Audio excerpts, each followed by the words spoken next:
after you've observed all that you can about the text that you're studying, it's time to start figuring out what it means. Not what does it mean to you, but what does it mean? There is an objective, knowable meaning to every text in the Bible.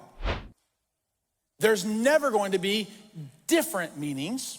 There might be layers of meanings, because some certain texts and certain ideas and certain authors in the scriptures, God is doing different things. He's speaking across generations. He's speaking across times and eras.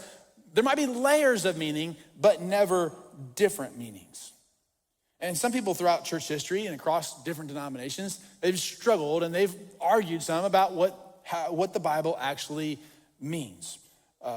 Churches, Orthodox churches, like Family Church, and several other churches, we're clear about what the Bible means about major doctrines in the faith. Things like the inspiration and the reliability of Scripture. Things like the fact that Adam and Eve were real people. Things like the virgin birth, or that Jesus really died on the cross, the historical resurrection of Jesus from the grave. Those define what are considered like Orthodox churches.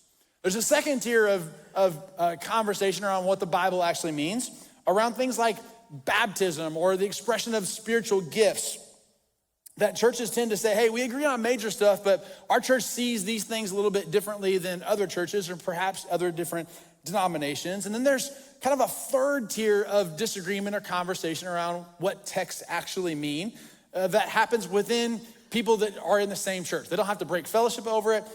Things like the exact timing of the events around the second coming of Christ, for example. There's a lot of people on staff at Family Church or people that are leadership at Family Church have slightly different perspectives of the timeline of the order of those types of events. It doesn't affect our ability to worship together. We can plant churches together. We can worship.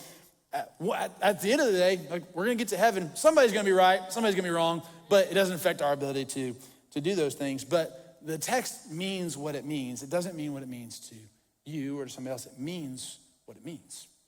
So we need to ask ourselves some questions and give yourself some questions to ask to help determine the meaning of the text. There's 3 questions, we'll put them on the screen. All right, question number 1 is, what did it mean to them then? You go back to the historical audience. You go back to the fact that there's a real guy named Timothy. He was working one day, pastoring his church in Ephesus, and a messenger showed up and said, hey, I have a letter from Paul, and Timothy read 2 Timothy for the very first time. Well, there's some original specific things that had specific application and meaning to Timothy and the church that he was pastoring then. Or the them then, there's a specific meaning to a cultural reality. But there's also some meaning to everyone always. The second question is, what is it meant to everyone always? How have Christians across church history, across denominations, across language and cultures, how have they applied this same scripture? And there's some timeless principles for everyone always. And then what are the specific applications for us now? What does it mean for us now? So the 3 categories are them then, everyone always, us now. And so there may be some different applications that we apply in the 2026 context that didn't exist in the first century AD, but they're consistent with what it meant to Timothy and to his church, what it's meant for all Christians throughout all time, and what it means for us now. So if you want to be a more serious and a more confident student of the Bible, it's good to invest in some resources and some tools that can help you. What I want to do is I want to give you some recommendations of some tools, some resources, some books, some podcasts that I think will be helpful and be good for you. If you don't have anything, this would be a good place for you to start. We don't have enough time to do that right now. So what I'm gonna do is I'm gonna email them to you. Every week, I send out an email to our entire congregation. It goes out in the middle of the week. Every week, Pastor Jimmy sends an email to our entire church family on Fridays. If you don't already receive those emails, there's a QR code that's about to go up on the screen. I wanna invite you to take your phone out, grab that QR code. It'll take you to a simple form where you can sign up to receive regular emails. You're gonna get 2 emails a week. You're gonna get one from me in the middle of the week that's specific to the downtown congregation.